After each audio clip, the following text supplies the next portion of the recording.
Assalamualaikum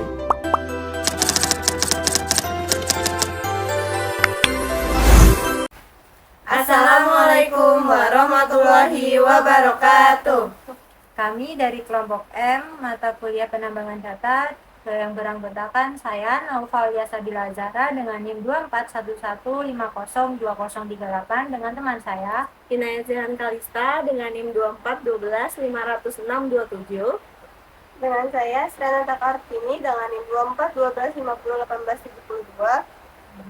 Di video ini kami akan menerangkan mengenai tugas keempat, tugas penambangan data. Di sini saya akan menjelaskan pembuatan model pengetahuan dengan rapid manner dari kasus yang telah kami ambil sebelumnya di tugas ketiga. Kasus yang kami ambil sebelumnya itu adalah kasus diabetes dengan menggunakan metode KNN. Tujuan dari dataset ini adalah untuk memprediksi apakah seorang mengidap diabetes berdasarkan beberapa faktor medis. Nah, ada beberapa faktornya di sini, bisa saya kasih lihat datasetnya. Dataset ini berjumlah 500 data. Di sini saya bagi menjadi 90%-nya itu untuk data training dan 10%-nya itu untuk data uji. Nah, dari 500 data ini terdapat 9 atribut, di mana terdapat 8 fitur dan 1 label. Di sini ada outcome juga yang saya sertakan. 0 itu untuk menandakan tidak diabetes, sementara 1 itu menandakan diabetes. Di sini ada atribut pregnancies, yaitu tipe datanya integer, deskripsinya itu untuk menerangkan jumlah kehamilan. Lalu ada glucose, tipe datanya juga integer, dengan deskripsinya itu konsentrasi glukosa plasma. Lalu ada blood pressure, di mana tipe datanya integer dengan deskripsinya tekanan darah diastolik. Lalu ada skin thickness, tipe datanya juga integer, mendeskripsikan tentang ketebalan lipatan kulit triceps. Lalu ada insulin, tipe datanya juga integer, di mana menerangkan tentang kadar insulin per 2 jam.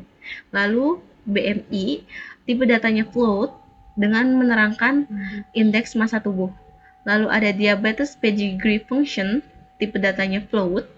Di sini mendeskripsikan tentang fungsi silsilah diabetes atau indikator genetik. Lalu ada age, tipe datanya integer yang menerangkan tentang usia pasien, sama outcome, tipe datanya juga integer. Di sini menjelaskan tentang target klasifikasi, apakah pasien itu menderita diabetes ataukah tidak. Nah, di sini sebelum kita melakukan pemodelan dataset perlu diproses terlebih dahulu agar lebih bersih dan konsisten, agar siap untuk digunakan menjadi algoritma machine learning. Data cleaning itu mengganti nilai 0 pada kolom glucose, blood pressure, skin thickness, insulin, BMI, karena tidak logis secara medis. Nilai 0 tersebut dianggap missing values dan diganti dengan mean untuk kolom glucose dan BMI, median untuk kolom insulin, blood pressure, dan skin thickness. Lalu ada yang kedua, ada normalisasi. Normalisasi dilakukan agar dataset tersebut menjadi normal dengan menggunakan min atau max untuk menskalakan semua fitur numerik agar berada dalam rentang 0 sampai dengan 1. Ini penting karena algoritma seperti KNN tidak berat sebelah karena ada perbedaan skala fitur. Lalu yang ketiga itu ada set role. Kolom diabetes ditetapkan sebagai label atau target klasifikasi. Nah, di sini kan sudah ada data setnya, tapi belum kita uji coba. Di sini saya akan memperlihatkan data yang sudah kita uji sebanyak 50 kali sesuai dengan data uji yang tersedia. Sini dan menghasilkan hasil uji datanya itu menghasilkan akurasi sebanyak 64% sesuai dengan seluruh data uji yang ada. Selanjutnya, saya akan menjelaskan langkah-langkah menggunakan rapid manner. Yang pertama itu, kita import data yang tadi sudah dijelaskan. Kita menggunakan data diabetes. Kita nyimpan foldernya di sini. Lalu klik next. Nah, kita pilih sel yang mau diuji, kan sampai J ya, kita nggak usah sampai K, kita potong. Lalu next. Nah, sudah formatnya. Lalu next. Dan kita simpan di proses dengan nama diabetes saja. Lalu finish. Nah, sudah. Lalu kita ke desain. Data yang tadi kita drag and drop, ini tuh namanya retrieve data diabetes. Ini tuh untuk data diabetes tadi kita drop itu untuk menguji data tersebut. Lalu kita menggunakan operator setrol. Kita drag and drop. Setrol ini untuk menentukan atau mengubah peran dari satu atau beberapa atribut. Lalu kita double klik. Kita menggunakan atribut diabetes. Lalu target role-nya itu label. Kita apply. Selanjutnya operatornya itu ada split data, lalu kita drop lagi. Split data ini untuk memisahkan data latih dan data uji. Kita double klik, kita add entry, rasionya 0,9 dan 0,1. Karena yang di data latihnya itu 90% dan data ujinya itu 10%. Kita oke. Lalu operator yang selanjutnya itu ada KNN.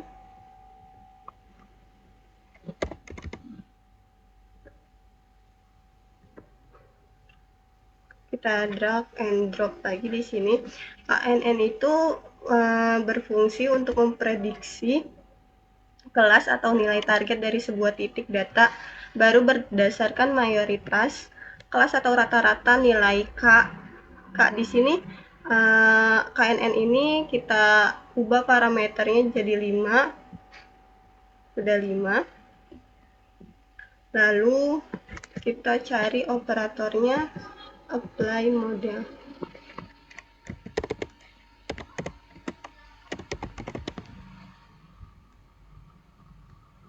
Apply model ini operator esensial yang digunakan untuk menerapkan model machine learning yang telah dilatih, misalnya decision tree atau KNN. Lalu operatornya kita gunakan performance.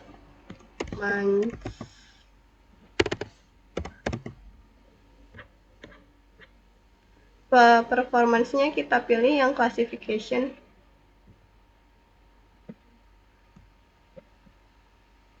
Nah, performance ini operator kunci yang digunakan untuk mengevaluasi kinerja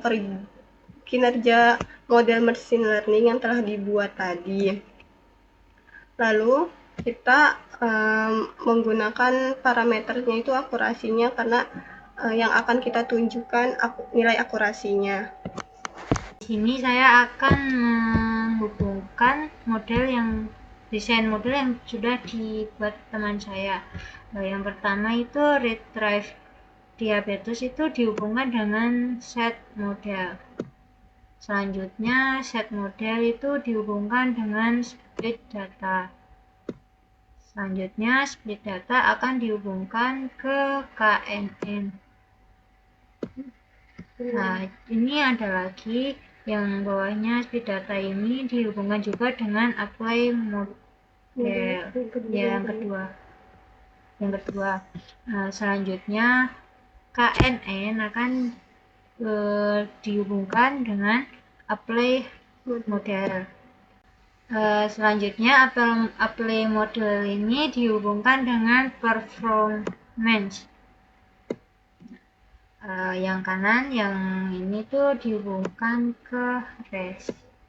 Selanjutnya juga sama, bawahnya itu dihubungkan ke res lagi.